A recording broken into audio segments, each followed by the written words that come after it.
Good morning, ladies and gentlemen. Today on Customer States What? We are going through some secondary air madness. So, let me tell you what's going on now. So, we had a lot of rodent damage in the valley of this engine. We had a nest right on top of the air pump. The air pump sucked up some debris. This has been through a number of shops. Now we have it, so we're going to try and fix it.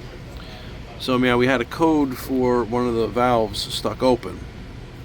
So, we know we have a new driver over there. That's a new secondary air driver. We have a new air pump. This is known with these vehicles. There's a number of TSBs out on it. So, here we have one of the switching valves, right?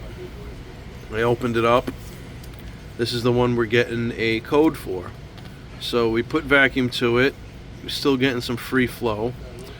We open it up. It tells a different story. Oh, look at that debris. That looks like a shell of some sort, possibly, holding that secondary air valve open. So the debris went from in the pump, giggity, went all the way in, through there, separated, and went into that switching valve and is giving us a DTC for that switching valve. It's saying it's stuck open. Well, this vehicle might be old, but it's smart enough to tell us which one is sticking.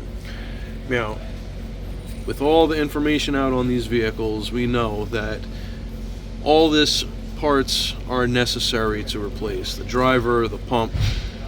The original pump we manually tested. We fed power directly to it. We didn't feed power. We jumped the two wires that go to it, and we had very high resistance. We either had high mechanical resistance or we had low electrical resistance due to a possible damaged harness. But we're looking here, and we can see we don't have any damaged harnesses, so we had high mechanical resistance due to debris in the pump. Like we said before, sucked up debris, shot it into the valves, and as we see upon inspection, we confirmed what the DTC was telling us. We had a stuck valve. So what we're going to do is we're going to attempt to take that debris out, clean it out, because these parts are on back order, unfortunately. So we're going to try and make this work. So guys, fingers crossed, let's hope this works. And if you don't know what to do yet, please like, subscribe, hit that bell notification for further content.